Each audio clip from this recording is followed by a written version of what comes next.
What's up, you guys? Welcome back to my channel. I know I said on Twitter that I wasn't going to be able to cover much more this weekend because I was going to be visiting with my family, but my mom and her casseroles can wait because this is a big ass teen mom news weekend. Like, seriously, the news coming out about Jenelle Evans.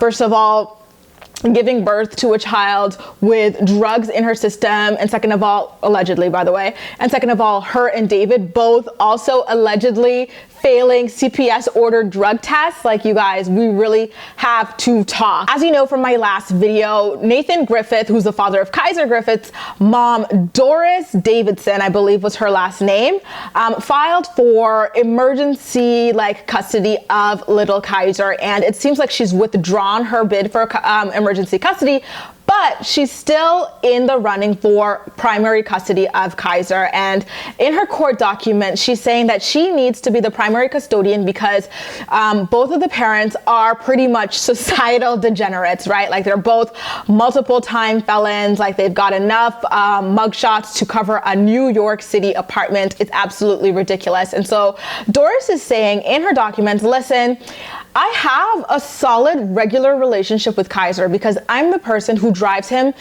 between the two parents, like in handoffs and stuff like that. I supervise his visitations with Nathan and everything like that. So it's not like I'm a complete stranger coming in out of nowhere. We have a relationship, and both of his biological parents are not fit to be raising him. So judge, please give me custody of this child. And she did not hold back any punches in her case. She's like, look at Jenelle, for instance. She has so many felonies on her records, and she's got like lots of other legal issues that haven't been fully dismissed or cleared up quite yet. And she's also saying that Barbara has actually expressed to her privately that she worries for the safety and welfare of Kaiser on a couple of occasions. And some of the scenarios that she brings up in this lawsuit are kind of things that we've seen on MTV's Teen Mom 2.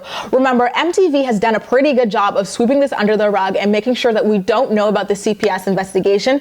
But if you remember quite closely, you can kind of see how some of the things that Doris is saying in her lawsuit popped up on Teen Mom 2. For example, one of her claims was that Kaiser was suffering for congestion for months, and neither Jenelle nor Nathan would actually bother to take him to the doctors. And so she had to take it upon herself to drive him to the doctors, where they kind of prescribed that he needed to be using a nebulizer. And if you don't know, a nebulizer kind of converts liquid medicine into vapor for things like breathing therapy and stuff like that.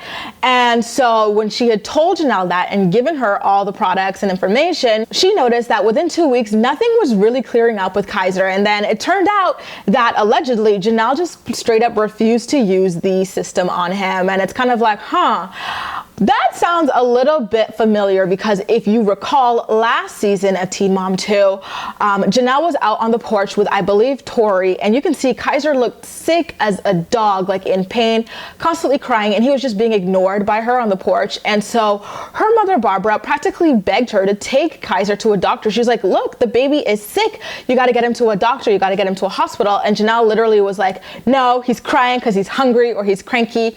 And she straight up refused to take the poor baby to a doctor. And my hunch when I episode recapped that one was that she didn't want to go to the doctor because she looked high as a kite in that scene, and she didn't want to raise any red flags around herself. Like, if you go back and watch that episode, it will stick up to you it will stick out to you like a sore thumb. That was my first thought as soon as I heard Doris's account of what happened with Kaiser and his congestion. It actually followed through for multiple episodes, at least 2, maybe even 3. Now, the next claims are really, really serious, and I just have to warn you in advance that I am posting some of the photos that Doris used in her court documents. Doris has been documenting what she believes to be the physical abuse of young Kaiser. She's like, I've been noticing over the years that Kaiser's had a lot more bruises than the average toddler. I know kids fall, they hurt themselves, they run into things, or things happen with toddlers all the time, but Kaiser's marks are, first of all, too frequent, and some of them are just in odd places for toddlers to be. So she noted on April 28th that he had bruises on his back.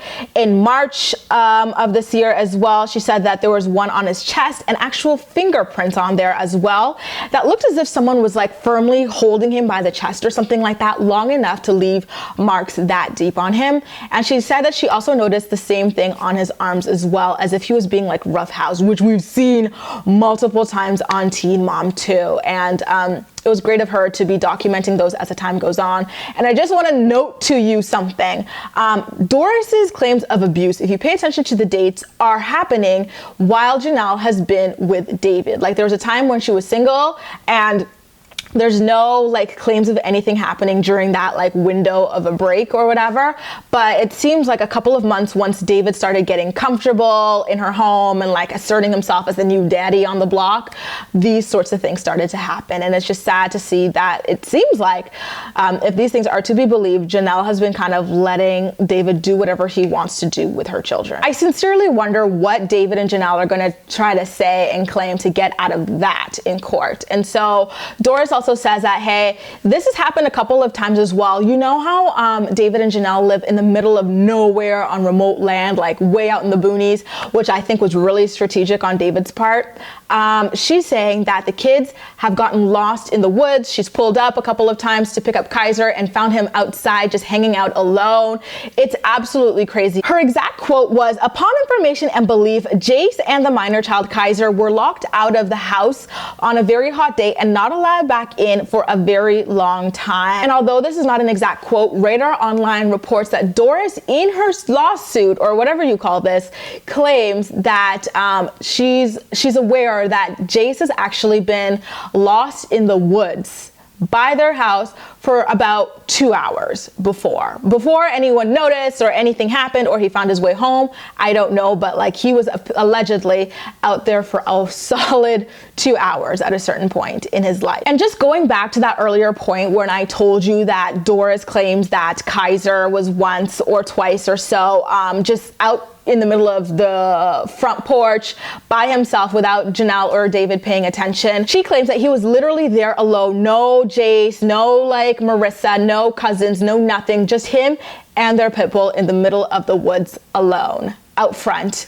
And it's really crazy to think that Jenelle did this knowing it was at a time when Nathan's mom would be there to pick up the child. You'd think she'd fake the funk a little bit better than that.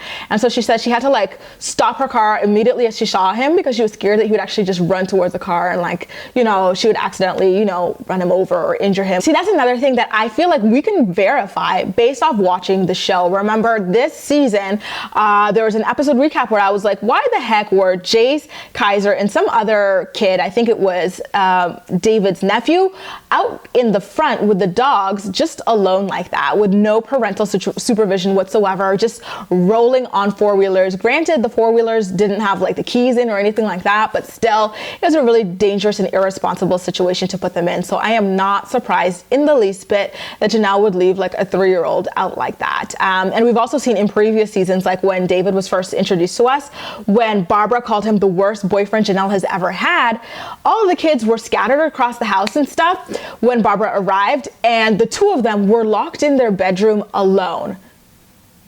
Crazy, right? Absolutely crazy. Doris also says that in a bid to save her ass, when Jenelle noticed that she had pulled up front with Kaiser, that Jenelle came running outside pretending to be concerned, like, oh my God, I can't believe it. Kaiser's been out here alone. I had no clue. What seems to be the final straw that broke the camel's back in this situation was the fact that once David and Jenelle were attending like some kind of MTV award show, and it was around the same weekend where Doris had to give Kaiser back to them. And so she was kind of trying to set up the last minute details with them about where they were going to meet to exchange Kaiser, and Jenelle literally just never responded to her for a couple of days, and she got really alarmed by it. So she called up Jenelle's mother, Barbara, who was the one to tell her that David and Jenelle were in LA for the MTV Awards shows, and she was kind of like, what the heck? And she didn't really hear from them until David picked up the phone to call her at a certain point and was like, hey, sorry, we can't make it to pick up Kaiser. We're in LA for the award shows, which are only one day, by the way, and they were gonna stay there until a Tuesday. They were going to take a couple of extra days, like vacationing from what? I don't know, but they were taking a couple of extra days and just refusing to really keep in touch with her and keep her in the loop about what was going on. Absolutely jarring, but not surprising, sadly. And to wrap up the suit, Doris has to say this, and I quote, Jenelle has admitted she does not know how to deal with Kaiser, and that is why she placed him in daycare.